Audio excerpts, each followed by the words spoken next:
This is a story about a little girl, a circus, and a clown no one else could see.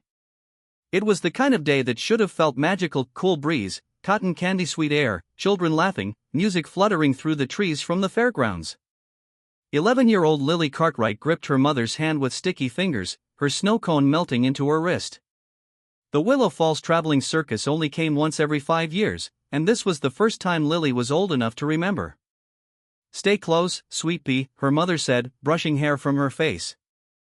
"Big crowds today." "I will," Lily murmured, eyes sparkling as they passed acrobats stretching, tigers roaring in distant cages, and a magician flipping playing cards that shimmered like mirrors. But one thing stood out from everything else. A clown. Not juggling.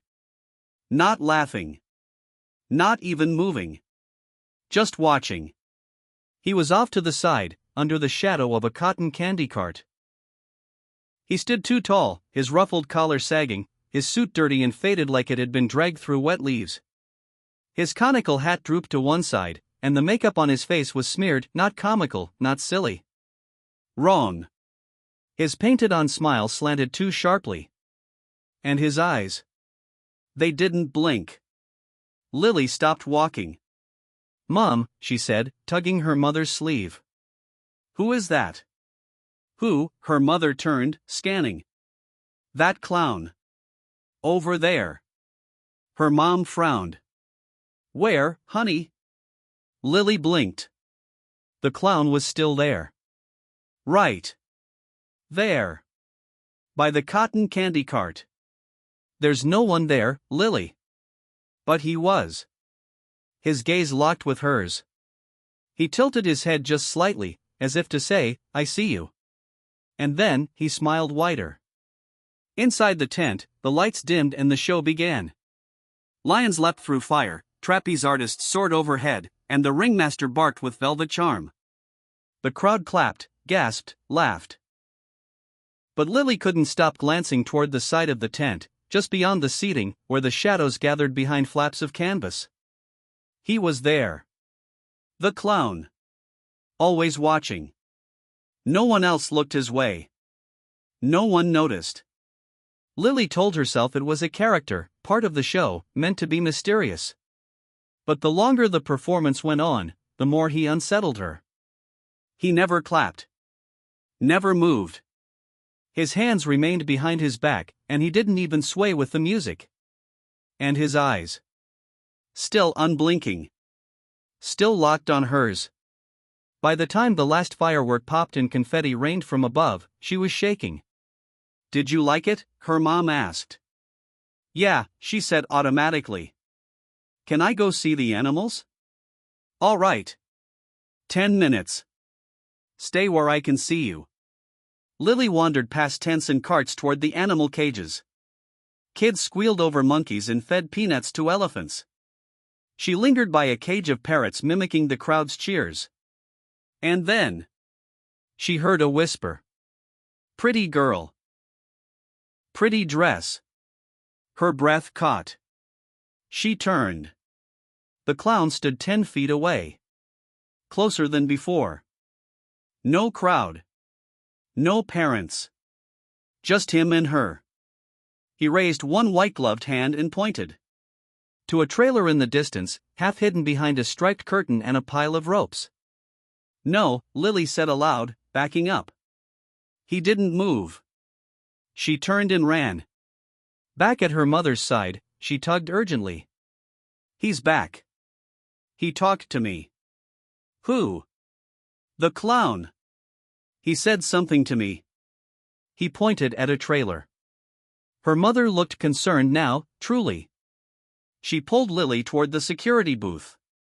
But when they checked, no one matching Lily's description of the clown was on staff. Not part of the show. Not on the payroll. Not a vendor. Not an extra. He didn't exist. That night, Lily wouldn't sleep. She stared out her window, heart thudding. At 2:11 a.m., she saw movement in the streetlight glow outside. She pressed her face to the window.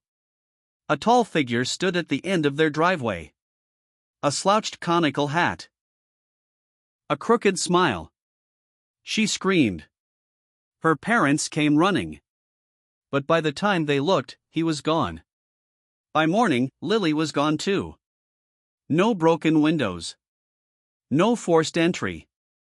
Her bedroom door was unlocked. Her bed undisturbed. The town turned upside down. Search parties. Flyers. Dogs. Helicopters. The circus was interrogated and shut down. But they found nothing. No sign of a clown. No sign of Lily. Weeks later, the circus moved on. Months later, in a town 3 states away, a woman spotted a pale girl in the back of a rusty sedan parked at a gas station. By the time she called for help, the car was gone. Security footage was blurry. License plates stolen. But the girl's eyes. They were Lily's. Over the years, more children went missing. Always within days of the Willow Falls Traveling Circus visiting. Always with the same description whispered by shaken siblings or classmates. A clown that no one else could see. Fast forward 10 years. Jacob Marsh was a reporter. A skeptical one. He had no patience for ghost stories or whispers of hauntings. But he knew an angle when he saw one, and the circus trail had blood on it. 5 towns. 5 disappearances. Each time the same pattern. He drove to the latest stop, Briarwood. Quiet, coastal, and home to this year's setup. He strolled the tents like any patron, camera in his coat, notepad in his pocket. Then he saw her. A girl 6, maybe 7, standing frozen near the edge of the tent, staring into the shadows. Jacob followed her gaze. There, in the dark. A clown. Just standing. Jacob snapped a photo. His camera clicked. The clown tilted his head. The girl tugged her mother's hand. He's scary, she whispered. There's no one there, sweetheart. The clown turned and disappeared behind the curtain. Jacob ran after him, but the curtain led nowhere. Just air. And rope. And a smell like copper and soil. He spent the next week digging. Old newspaper archives. Interviews with victims' families. Local legends. And something kept showing up. Laughing Jack. A name kids used to whisper at campfires. A clown with a white face, a cracked smile, and a habit of collecting lost children. A story. A myth. But now? It felt like a warning. Jacob went back to the circus that night. The tents were closed. Empty. Wind creaked the wooden sign. Willow Falls Circus, 1 night only. The animals were gone. No one answered the vendor trailers. But a faint melody drifted from the big top tent. A calliope. Distant and slow. Jacob pushed through the flap. Inside was dark. The air was heavy. Sweet like rot. The music twisted as he stepped forward. A spotlight flickered on. A clown stood on the stage. But this time, he smiled with teeth. Real ones. Long, yellow, jagged. Jacob froze. You found me, the clown said, voice a low rasp. They always do. Eventually. Where are they? Jacob asked, his voice cracking. The kids? The clown tilted his head. With me. Forever. They wanted to laugh. Jacob backed up.